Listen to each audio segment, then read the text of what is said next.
26వ అధ్యాయం ఆంతరంగిక పూజ. భక్త పంతు, హరిశ్చంద్ర పితలే, గోపాల్ అంబాడేకర్. ఈ విశ్వమందు కనిపించు ప్రతి వస్తువు కేవలము భగవంతుని మాయచే సృష్టించబడినది. ఈ వస్తువులు నిజముగా ఉండలేదు, చీకటిగా ఉండలేదు. అదే భగవంతుడు. చీకటిలో తాడును గాని దండమును గాని చూచి పామనుకున్నట్లు ప్రపంచంలో కనిపించే వస్తువు బాహ్యమునకు అగుబడినట్లు కనిపించును, కానీ అంతర్గతంగా ఉన్న సత్యమును తెలుసుకొనలేము. సద్గురువే మన బుద్ధి అను అక్షులను తెరిపించి వస్తువులను సరిగా చూచినట్లు చేయును. మనకు అగుబడినది నిజస్వరూపం కాదని గ్రహించదము. కాబట్టి సద్గురుని అసలైన దృష్టిని కలుగు చేయమని ప్రార్థింతుముగాక. అదే సత్యదృష్టి. ఆంతరంగిక పూజ. హేమాడ్ పంత్ మనకు కొత్త రకమైన పూజను విధానమును బోధించుచున్నారు. సద్గురుని పాదములు కడుగుటకు ఆనంద బాష్పములనే వేడి నీళ్లను ఉపయోగించదముగాక. స్వచ్ఛమైన ప్రేమయను చందనము వారి శరీరమునకు పూసేదముగాక. దృఢ విశ్వాసంతో వస్త్రముతో వారి శరీరమును కప్పెదముగాక. అష్టసాత్విక భావములనడి 8 తామర పుష్పములను సమర్పించదముగాక. ఏకాగ్ర చిత్తమును ఫలమును సమర్పించదముగాక. భావమును బొక్క వారి శిరముపై చల్లి భక్తి అనే మొలత్రాడును కట్టెదముగాక. మన శిరస్సును వారి బొటన వేలుపై ఉంచెదముగాక. సద్గురుని ఈ ప్రకారము నగలతో అలంకరించి మన సర్వస్వము వారికి సమర్పింతుముగాక. అట్టి ఆనందకరమైన పూజ చేసిన పిమ్మట ఇట్లా ప్రార్థించదముగాక. మా మనస్సును అంతర్ముఖము చేయము, దానిని లోపల వైపు పోవునట్లు చేయము. నిత్యానిత్యములకు గల తారతమ్యమును తెలుసుకున్న శక్తి దయచేయము. ప్రపంచ వస్తువులందు మాకు గల ఆసక్తిని పోగొట్టి మాకు ఆత్మసాక్షాత్కారము కలుగునట్లు చేయము. మేము మా శరీరమును ప్రాణమును సర్వమును నీకు సమర్పించదము. సుఖదుఖమును భావములను కలగకుండునట్లు మా నేత్రములు నీవిగా చేయము. మా శరీరమును మనస్సును నీ స్వాధీనమందు ఉంచుకొనుచు నీ ఇష్టము వచ్చినట్లు చేయము. మా చంచల మనసు నీ పాదముల చెంత విశ్రాంతి పొందుగాక. ఈ అధ్యాయంలోని కథల వైపు మరలదము. భక్తపంతు. ఒకనాడు భక్తపంత్ అను భక్తుడు మరొక సద్గురుని శిష్యుడు. అదృష్టవశమున సిరిడి వచ్చెను. అతను సిరిడికి పోవా ఇచ్చలేకుండెను. కానీ తానొకటి తలచిన దైవం ఇంకొకటి తలుచున్నందున అతడు BB&CI రైల్వేలో పోవుచుండెను. అందరూ అనేకులు స్నేహితులు బంధువులు కలిసిరి. వారందరూ సిరిడి పోచుండిరి. అందరూ తమ వెంట రమ్మని కోరగా అతడు వారిని కాదనలేకుండెను. వారు బొంబాయిలో దిగిరి. పంతు విరార్లో దిగెను. అతడు తన గురువును దర్శించి షిరిడికి పోవుటకు అనుమతి పొంది ఖర్చుల నిమిత్తము డబ్బును కూర్చుకొని అందరితో కలిసి షిరిడి వచ్చెను. అందరూ ఉదయం షిరిడి చేరి 11 గంటలకు మసీదుకు పోయిరి. బాబా పూజ కొరకు చేరిన భక్తుల గుంపును చూచి అందరూ సంతసించిరి. కానీ పంతుకు మూర్ఛ వచ్చి హఠాత్తుగా క్రింద పడెను. వారందరూ భయపడిరి. అతనికి చైతన్యం కలిగించుటకు ప్రయత్నించిరి. అతని ముఖంపై నీళ్లు చల్లగా బాబా కటాక్షంచే తెలివి వచ్చెను. నిద్ర నుంచి లేచిన వాని వలె కూర్చుండెను. సర్వజ్ఞుడు బాబా అతడు ఇంకొక గురువు తాలూకా శిష్యుడని గ్రహించి నిర్భయంగా ఉండమని ధైర్యం చెప్పుచు తన గురువునందే భక్తి నిలిచినట్లుగా ఈ క్రింది విధముగా పలికెను. ఏమైనను కానిండు పట్టు విడవరాదు, నీ గురుని అందే ఆశ్రయమును నిలుపుము. ఎల్లప్పుడూ నిలకడగా ఉండుము. ఎప్పుడు వారి ధ్యానమునందే మునిగి ఉండుము.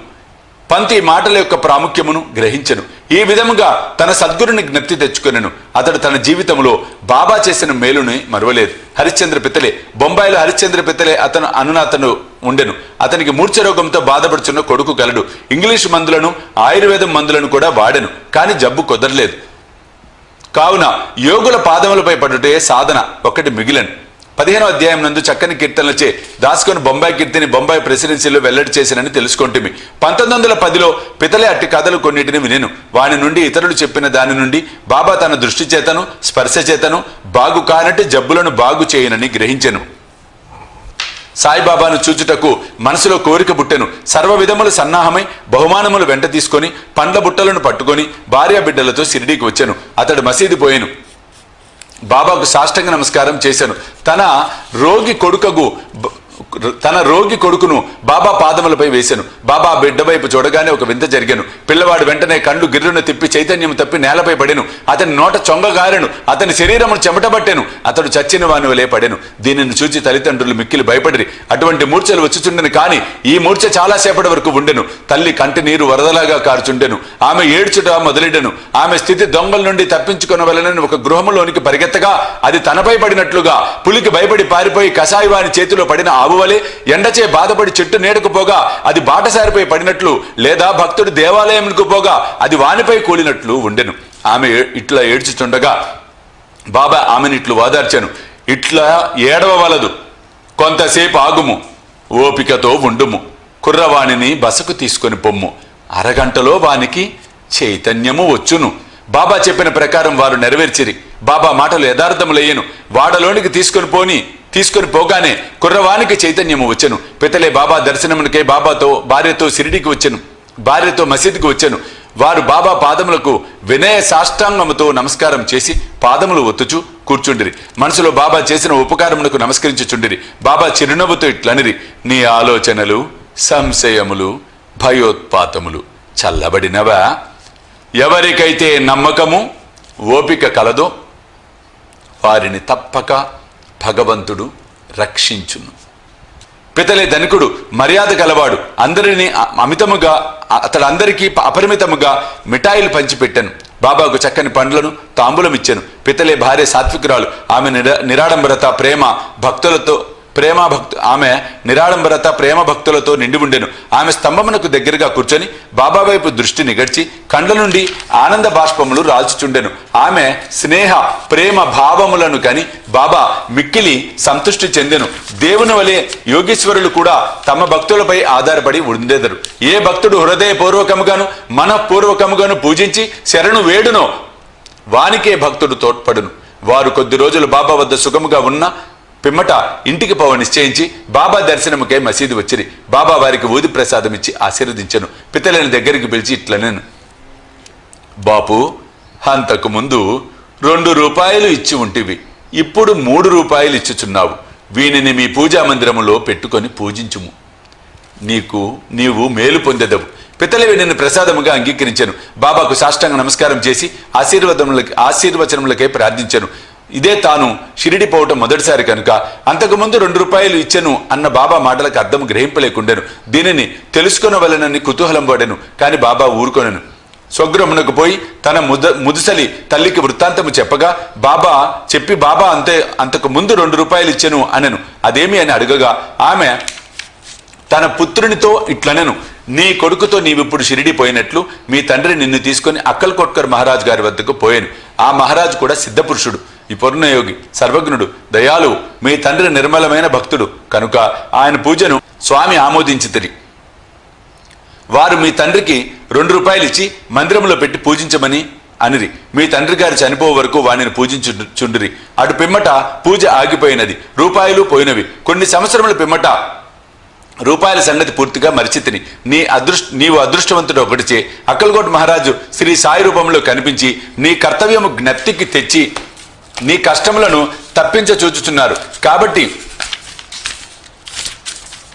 ఇక మీదట జాగ్రత్తగా ఉండుము. సంశయములను దురాలోచనలను విడువుము. మీ తాత ముత్తాతల ఆచారం ప్రకారం నడువుము. సత్ప్రవర్తనము అవలంబింపుము. కుటుంబ దైవములను పూజింపుము. రూపాయలను పూజింపుము. వాటి విలువను గ్రహించి వాటిని శ్రద్ధగా పూజించి మహాత్ముల ఆశీర్వచనం దొరికినందుకు గర్వించుము.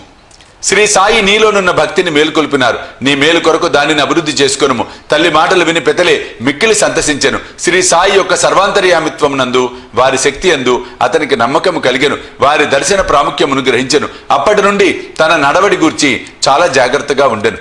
గోపాల్ అంబాడేకర్, పూనా నివాసి గోపాల్ నారాయణ అంబాడేకర్ బాబా భక్తుడు. అతడు అబ్కారీ డిపార్ట్మెంట్లో 10 సంవత్సరములు నౌకరిగా చేశాను. టానా జిల్లాలోను జవహర్ స్టేట్లోను ఆయన ఉద్యోగములు చేసి విరమించుకొనెను. మరొక ఉద్యోగం కొరకు ప్రయత్నించాను, కానీ ఫలించలేదు. అతడు అనేక కష్టములను పాలయ్యాను. అతని స్థితి రాను రాను అసంతృప్తికరంగా ఉండెను. ఈ ప్రకారం 7 ఏళ్లు గడిచెను. అతడు ప్రతి సంవత్సరము షిరిడీకి పోవచ్చు బాబాకు తన కష్టములు చెప్పుచుండేవారు. 1916లో అతని స్థితి చాలా హీనముగా ఉండుచే షిరిడీలో ప్రాణత్యాగం నిశ్చయించుకొనెను. అతడు భార్యతో షిరిడీకి వచ్చి 2 మాసములు ఉండెను. దీక్షిత్ వాడక ముందున్న ఎడ్లబండి ముందు కూర్చొని ఒకనాడు రాత్రి దగ్గరున్న నూతిలో పడి చావాలనని నిశ్చయించుకొనెను.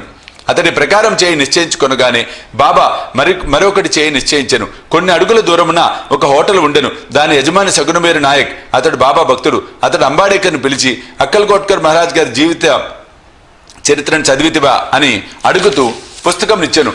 అంబాడేకర్ దాన్ని తీసుకుని చదవనించెను. పుస్తకం తెరిచేసరికి ఈ కథ వచ్చెను. అక్కల్కోట్కర్ మహారాజ్ గారి కాలములో ఒక భక్తుడు బాగు కానట్టి దీర్ఘరోగముచే బాధపడుచుండెను. బాధను సహించలేక నిరాశ చెంది బావిలో దుముకెను. వెంటనే మహారాజు వచ్చి వానిని బావిలో నుంచి బయటికి తీసి ఇట్లనెను, గత జన్మ పాప పుణ్యములను నీవు అనుభవించక తప్పదు. కర్మానుభవము పూర్తి కాకున్నచో ప్రాణత్యాగము నీకు తోడ్పడదు. నీవింకొక జన్మనెత్తి బాధను అనుభవించవలెను. చచ్చుటకు ముందు కొంతకాలమేల నీ కర్మను అనుభవించరాదు. గత జన్మల పాపముల నేల తుడిచివేయరాదు. దానిని శాశ్వతముగా పోవునట్లు చేయుము. సమయోచితమైన ఈ కథను చదివి అంబాడేకర్ మిగులు ఆశ్చర్యపడిను. వానికి మనసు కరిగెను. బాబా సలహా ప్రకారము లభించనిచో, సలహా ఈ ప్రకారం లభింపనిచో వాడు చచ్చే ఉండును. బాబా సర్వజ్ఞత్వమును దయాలత్వమును చూచి అంబాడేకర్కు బాబా యందు నమ్మకము బలపడి అతని భక్తి దృఢమయ్యాను. అతని తండ్రి అక్కల్కోట్కర్ మహారాజ్ భక్తుడు కాన కొడుకు కూడా తండ్రి వల్లే భక్తుడు కావాలనని బాబా కోరిక. అతడు బాబా ఆశీర్వచనము పొందెను. వాని శ్రేయస్సు వృద్ధి చెందెను. జ్యోతిష్యం చదివి అందులో ప్రావీణ్యం సంపాదించి దాని ద్వారా తన పరిస్థితి బాగు చేసుకొనెను. కావలసినంత ధనమును సంపాదించుకోనగలిగెను. మిగతా జీవితమంతయు సుఖముగా గడిపెను. 26వ అధ్యాయం సంపూర్ణము. సద్గురు శ్రీ సాయినాథ్ అర్పణమస్తు. శుభం భవతు.